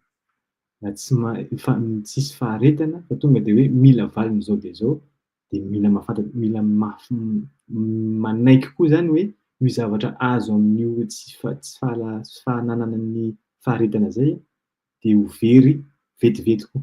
Raha vao misy zavatra mitranga kely tonga dia fony rivotra dia tsy hita intsony.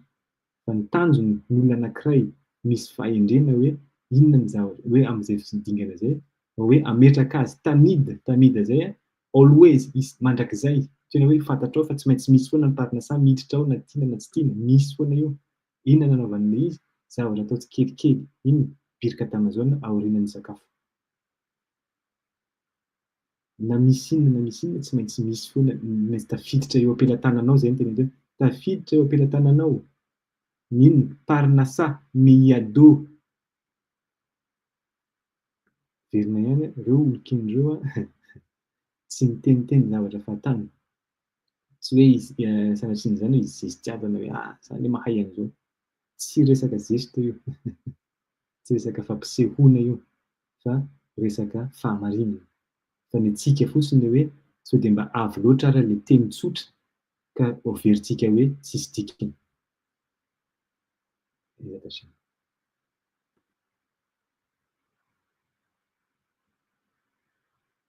Alaha, tsy alaha. Tohizana ihany. Parce que jereko hoe adiny firy izao? Mbola misy adiny iray, mbola misy koa rehefa aiza tasy? Anankiroa sisa dia miditra amin'ny chapitre anankiray hafa. Tao Hachem. Ao ary ity vita anakiny. Car تخبس بالفافيخا إم تخال لكيم إزئو متزفا خدشا لهشليم رمح إفري نفشخة أو متفات يشنا لهسيف شخاريخة dia rehefa vita am'zay izy mipiraka tamazonaka efa nanao an'izay rehetrarehetra zay zany le Hassid, zay le fiainan'ny Hassid, olon-kendry, tsy olon-kendry soa zay fa olon-kendry mpanao asa soa.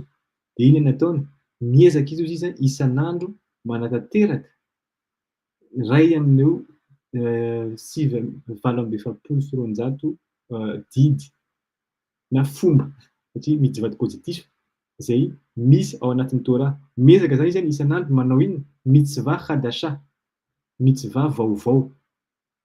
Satria ny tanjona izy zany dia anatanterahana ireo 248 mitzvot. Na tsy hoe mitzvot zafady fa 248 tova zay ananan'ny fanany na fisheha. Na koa izy ireo mitzvot yishan'e le osif sahera zay fantatrao fa mampitombo ny sarany, tsy hoe sarany fa sahar mampitombo ny valisoa ataontsika zay mampitombo ny valisoanao. Dia vita indray zay izy rehefa nanao an'izay dia hoe ahakar lecha le mal'atecha o le mish'achecha ve matanecha be emuna shelema lo be rim'a o ona'a.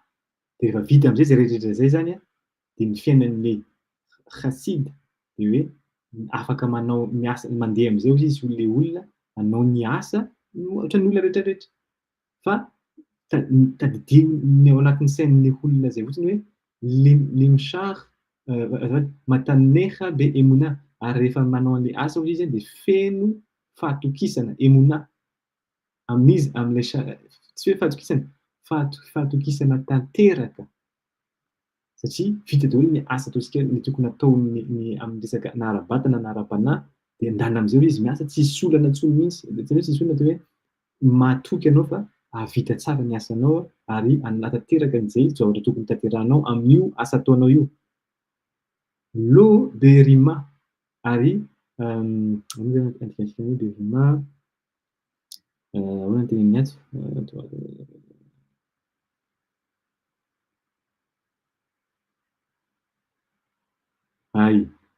dia fa zao fotsiny izy anao izy rehefa hiasa tandremo hoe ny fifantohanao tsy hoe lasa olona manan-karena hoe ampitombo foana ny harena, tsy izay ozy izy fa ny fahafantohana dia any amin'le hoe ny zavatra ilainao amin'ny fiainana. Rehefa miasa dia amin'le zavatra ilainao amelomananao sy ny fianakavianao sy ny ankohonanao dia izay no tanjona, fa tsy hoe anangona am'izay hoe be vola dia lasa hoe manam-bola, tsy any mihitsy ozy izy. Ohatran'ny araka ny tantaran'ny Babasali, olon-kendry marokana, hoe izy nanana ny trano fivarotana. Raha tsy diso zay izy amin'ny asa hoditra tsy hoditra fa resaka vy, raha tsy diso zany. Ahoana zany olona miasa vy moa zany. Dia izy zany mitazona ny trano fivarotana fa izy tsy miasa isaky ny herinandro fa yom sheni sy yom chamisy, latsinainy sy lakamisy. Dia misokatra izy ny maraina ihany vita iny dia hidiny satria azony zany le parnasa tokony ilainy amelomany vady aman-janany.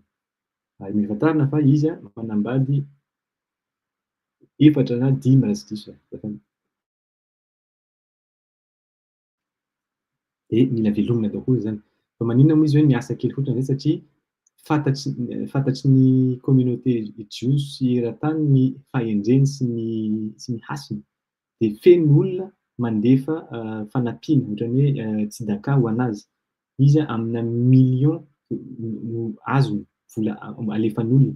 Dia araka ny fanerezantsika koa ny zavatra teneny fotsiny hoe aleo anatin'ireo fanomezanareo izy ny ilaintsika raha tsika miaina sy misakafo ary afaka mitafy akanjo sy ny fanaovana ny facture rehetrarehetra sisan'izay alefao atao tsedaka.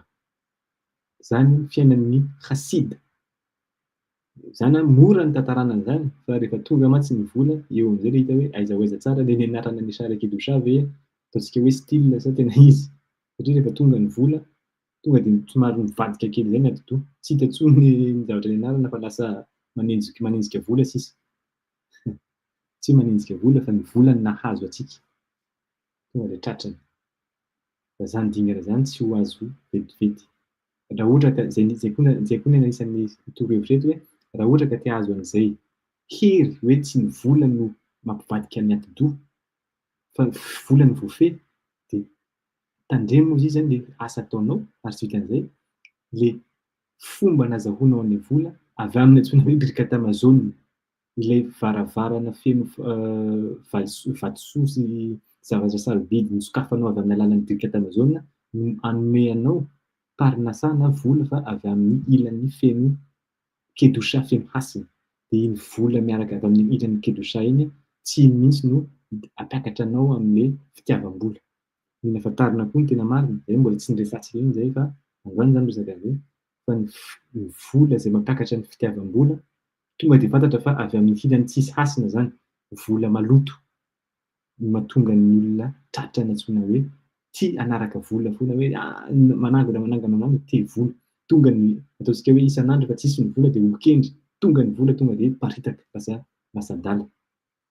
Voafehy ny vola satria voalohany indrindra zany vola zany avy amin'ny ilany maloto. Avy amin'ny ilany tsisy hasina tena marina. Fa ny vola azo avy amin'ny ezaka misy fantatrao fa madio ny idinan'ilay vola, tsy vola io mihitsy no mitondra anao lasa tia vola na voafehy ny vola. Vola koa mantsy mbola misy fampianarana be dia be afaka sokafana anatin'izay. Dia hoy izy eto låtig ärlig ashir raka likiyum akrea. Dia zany dia hoe tsy ny intention ny fifantohana dia tsy hoe lasa olo manan-karena le ashir fa ivelomana azahoana iainana eto. Dia ase torateha keva o melarteha ki amarbe lo adif ve memait lo Hassid. Ity pirkei avot eto ity. Torohevitra farany ozy izy. Rehefa miasa anao izy tandremo ny eo amin'ny fomba fiasanao sy ny fianaranao Torah, aleo izy asio fotoana tsy mihetsika mihitsy ozy izy ny fianarana Torah dia ny fotoana iasanao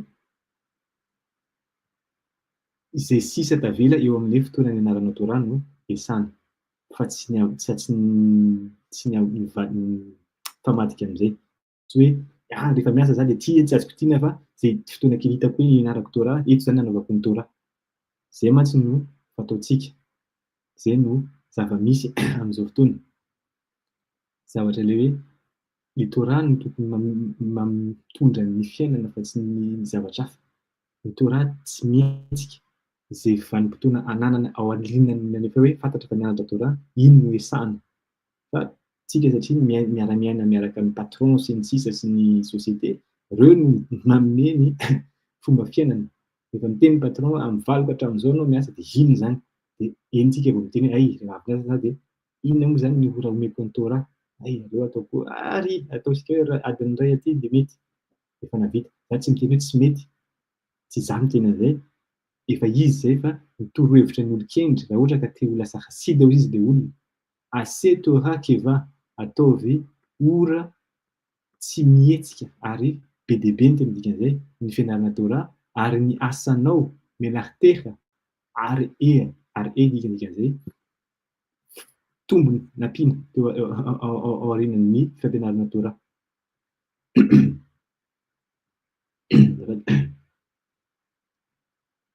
Satria hozy izy maninona?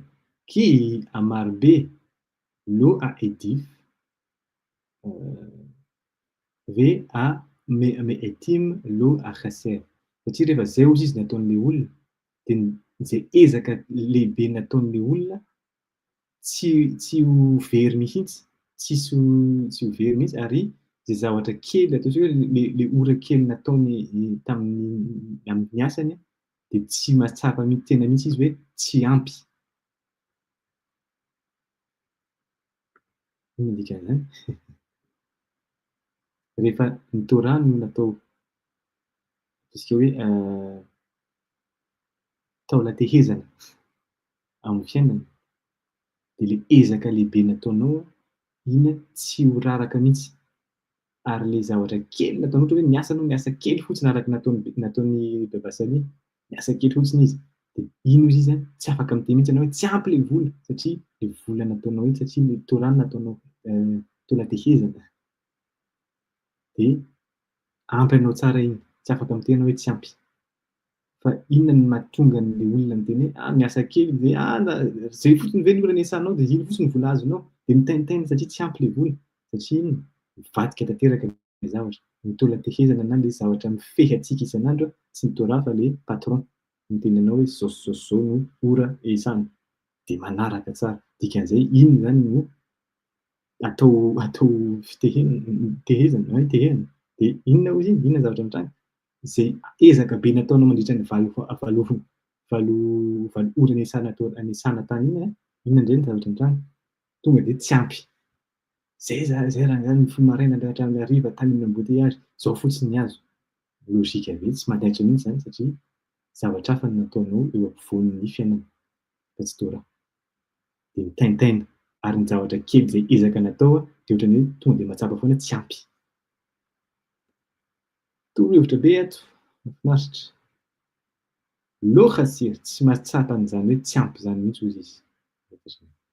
Dia farany amin'izay hafatra farany napetraka ny hoe fomba fiainana antsoina hoe Hassid zany olona efa amin'izany dingana zany dia la tekabel matanote verroulé qui sonné matanote hiehie. Pirkei Avot koa ity anatin'ny raha tsy diso chapitre 4 mihitsy raha tsy diso na chapitre 3 aza tia mandray fanomezana satria ozy izy ireo izay makahala ny fanomezana dia ho velona hiehie. Fanontaniako inona no antsoina hoe fanomezana? Inona atao hoe fanomezana? Inona zany fanomezana tokony tsy ho raisina zany fa raha ohatra ny olona makahala an'izany fanomezana zany ozy izy no ho velona. Asa ho resaka kely isika. Rabi Chaim Ishai na izay afaka mandray anjara.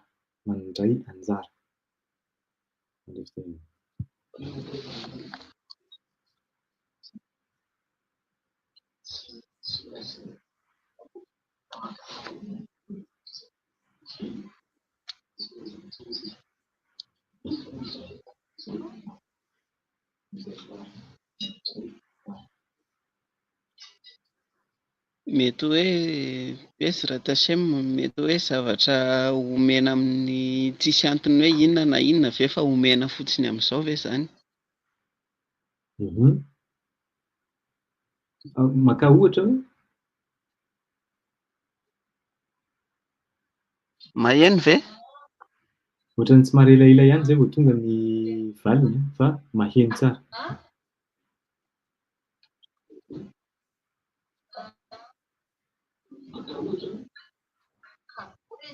Ohatra hoe fanomezana tsy ahoana re zany?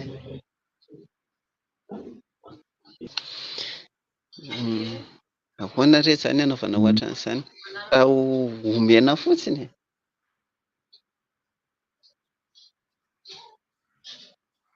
Tonga fa dia nanome volanao amin'ny tsy antony hoe inona na inona. Any an-tsena dia misy olona tonga tampoka dia miteny hoe ty ho anao, ty ho enty. Zay ve? Ie ataoko hoe ohatr'izay ve? Ie. Ohatr'izay angambany hoe fanomezana. Izy indray manana hevitra hafa afaka omena olon-kafa indray le fitenenana. Na Rabanita Shoshana koa inona ny hevitry ny Rabanita Shoshana mikasika an'izany hoe fanomezana tokony akalana, tokony tsy tiany mandray fanomezana ary tokony akalana mihitsy izy tokony tsy tiany satria iny no mahavelona.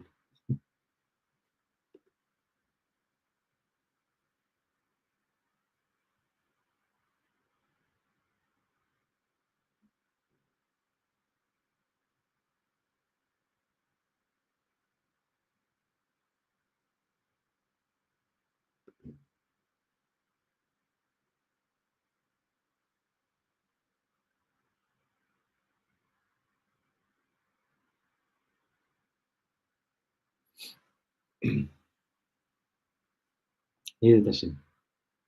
Mankasitraka na ho ary tonga de tohizana satria mandroso ihany ny fotoana.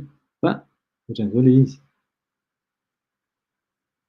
Tsy ohatran'izao aloha be reine vital no mamaly azy.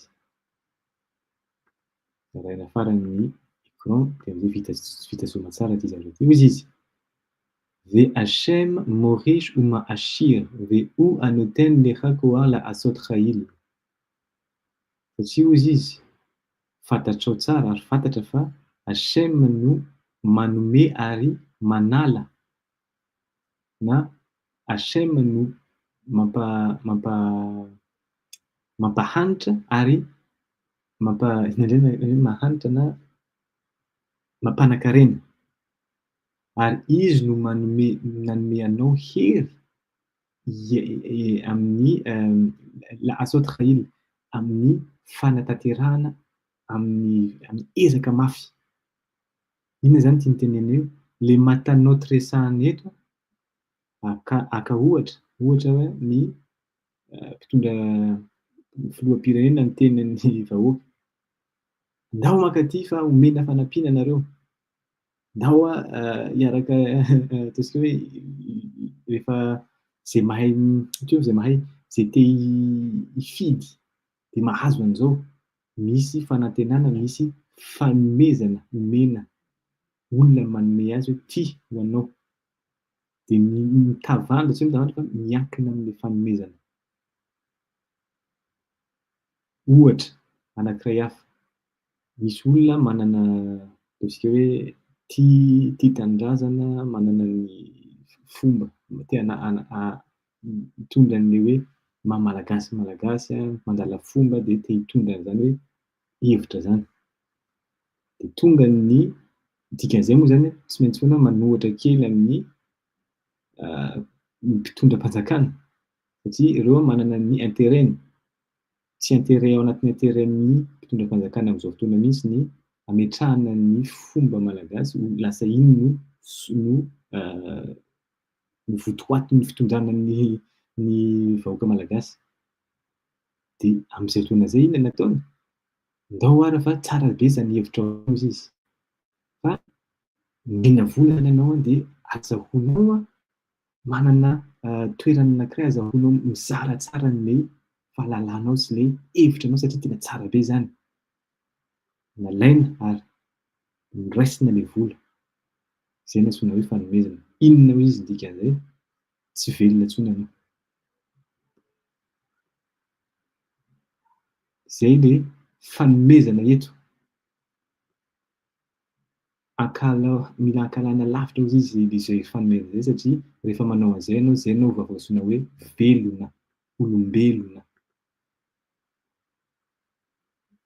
Raha ohatra koa zany fitaizana na fitondrana ny vahoaka avy amin'ny alalan'ny fanomezana, ampio zay moa izy satria zay ampiana izy nahazo fanomezana. Ny tena marina le kavanà teneny zay le hoe zava-dehibe resahan'ny nabe reine zao. Ny hevitra ao ambadika an'izay na ny fifantohana fantatry le mpitondra hoe tena marina rehefa atao zay zavatra zay tsy olombelona intsony no eo. Olona zay tianao atao aminy tonga de ho ataony satria nasorinao le mahavelona azy. Hay! Olona sisa an'eo fa tsy olombelona. De zay mahatonga ny hoe tsy taitra mihitsy ny vahoaka am'le zavatra efa amin'ny fahasahiranana efa hita taratra zao fa tsy afa-manoatra. Maninona tsy afa-manoatra? Satria ny tena marina ary ny aina tsy ao intsony. Zay zatasy. La reine Ishlach al Hashem Yehavecha bechol levavecha vehu yechalecha bechol hayom tihye yirato al panecha levilti techata beshum evra arba'a zafady mitzvot lo ta'aseh. Zafady beshum avera me mitzvot lo ta'aseh. ובפרט מין המידות הרעות שהם השעו ולהחמיץ כל עשית החומר. ויטמין זהו זיז. Viernese. Amin'izay fanazavana rehetra zay le hoe fanomezana fanomezana avy amin'ny fantatrao zany fa Hashem no manome ary manome anao hery hozy izy fa tsy zavatra hafa. Lachen ishaler al Hashem vecha bechol vecha satria rehefa fantatrao zay hozy izy zany dia mila tsy hoe mila misy fitiavana dia ahavita et Hashem Elohecha ary ho tianao izy zany ilay Hashem Andriamanitrao bechol levavecha amin'ny fonao manontolo veo echalkelecha ary izy no manome mitantana anao moa zany ataontsika hoe miaro anao.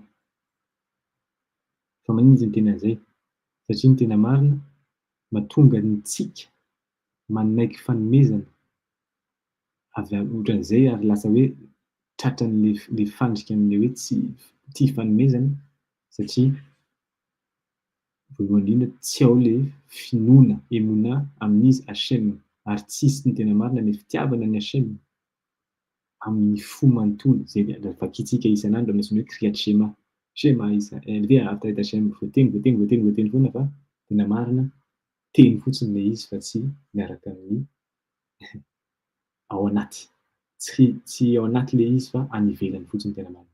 Bechol ayom isan'andro izy ti hiehir atao alpanecha tokony misy foana izy mitahotra eo anatrehan'ny Hashem. Misy an'le irat Hashem io no tena tandremana ary io le fampianarana natao tamin'ny lahady manasa antsika ho an'izay mbola tsy nahita an'le izy miverina ary mijery an'izay fampianarana tamin'ny lahady zay mikasika ny irat Hashem sy chokhma fahendrena fatahorana ny Hashem sy ny fahendrena miaraka aminy. Alpanecha le bilty techata beshum avera le mitzvot lo ta'ase satria ino izy no azahoanao anaja azahoantsika ny anaja ny ary tsy hanota na andikan'ireo fady na mitzvot lo ta'ase mitzvah négatif zay misy ao anatin'ny Torah satria rehefa tsisy mitahotra dia zay vao manota dikan'izay tsy matahotra ny Hashem dia misy ota hozy izy biprat mim amidot indrindrandrindra hozy izy fa mikasika ny antsoina hoe midot haraot ilay toetra ratsy na antsoina hoe ditra. Izy zany teny hoe tandremo ny tsy mandika fady fa alohan'izay ara tandremo manana toetra ratsy, tandremo feno fehibony, tandremo mora tezitra, tandremo manao lasaona raha mampiasa ny vava amin'ny fanambaniana olona, fitenenana ratsy rehetra reny, tandremo ny resaka fafinaretana na fisaisana nofo na sakafo na vola sy ny rehetra reny, tandremo ny alahelo.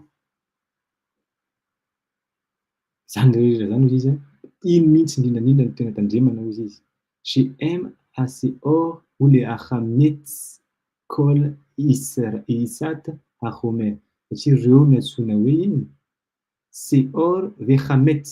Ino no antsoina hoe seor, ino no antsoina hoe chametz hitantsika tamin'ny fety farany teo. Ny midot raot hozy izy arabichain vital no antsoina hoe seor chametz. Ino no antsoina hoe seor, ino no antsoina hoe chametz.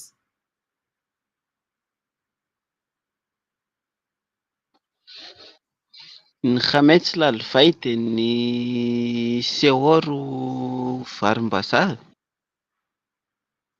Seor ny lalivay hay vany le chametz ireo sakafo misy lalivay hay mitombo ie totaraba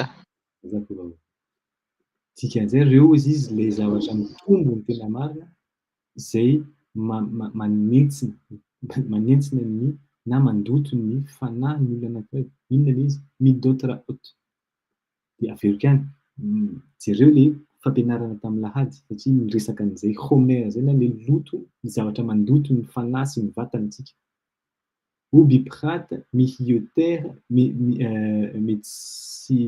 mitsuiot be adam vehu dash be ekvav.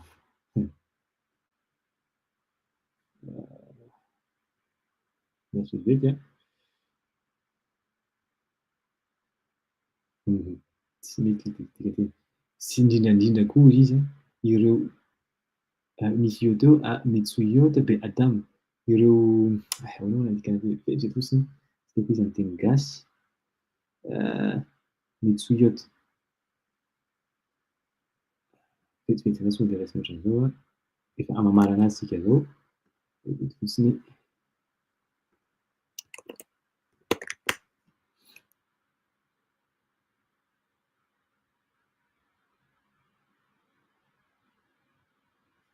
Ay,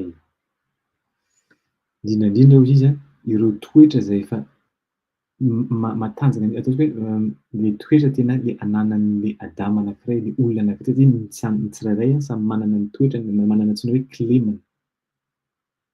Indrindra hoy izy ny tena tokony tandremana raha ohatra ka zay zany hoe mila mianatra le nianarana tamin'ny chapitre voalohany hoe misy an'izao ny olona, misy an'izao no anatin'ny olombelona, misy ny antsoina hoe afo, rivotra, rano, vovoka.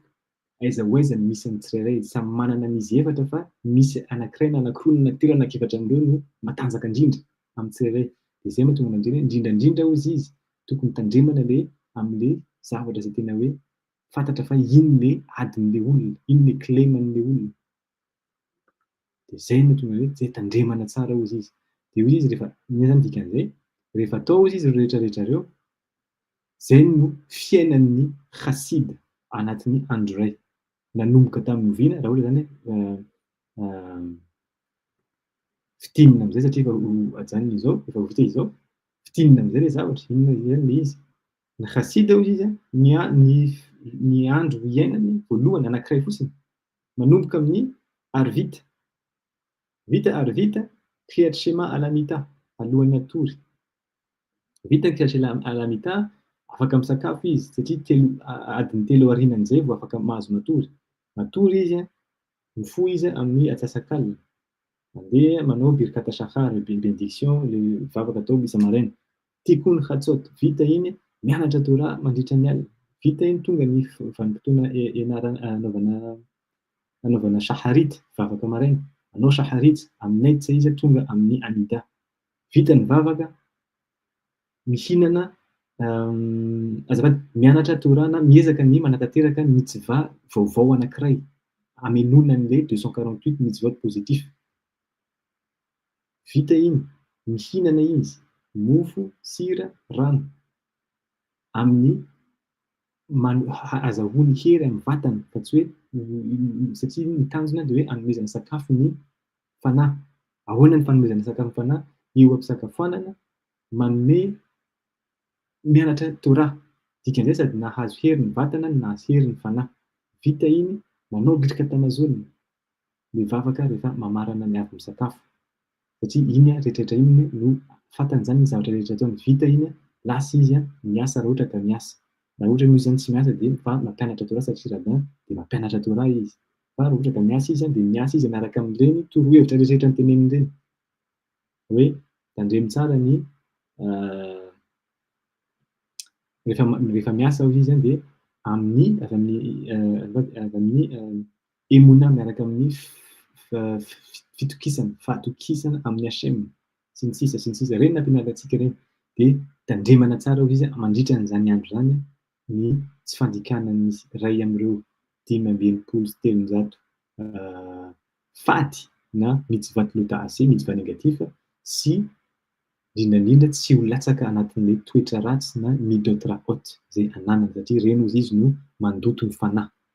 Vita zany rehetrarehetra zany tonga ny mincha, vita ny mincha mampianatra Torah sy ny sisa, vita ny asa na ny fampianarana Torah, verina indray hanomboka andro iray vaovao ary vita dia iny ihany no ataony isan'andro. Baruch Adonai Leolam, amen ve amen. Mankasitraka antsika rehetrarehetra manaraka teto amin'ny YouTube. Mankasitraka koa ny tao amin'ny studio Rabanit Shoshana, mankasitraka ny Rabbi Chaim sy ny ankonina Mamour. Dia mankasitraka antsika rehetrarehetra izay nanaraka koa na anaraka amin'ny diffusion belatatra amin'ny lakamisy indray angambany, tsy hoe angambany fa lakamisy indray no raha ohatra ka mety ny fandaharam-potoana misy fampianarana. fa miteny laza io foana eo amin'ny Facebook. Laila Tov dia amin'ny manaraka indray.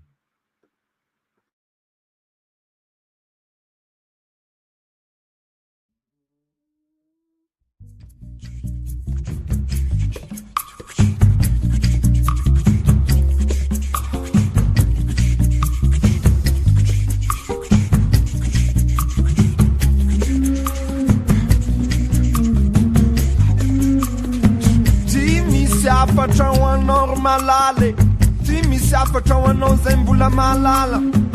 Afatra vany amin'ny zanahary, faratapony hazavana. Afatra vany amin'ny fahagola, faratapony fahalalana. Ho alainy zanahary amizay gny masoandro amam-bolane.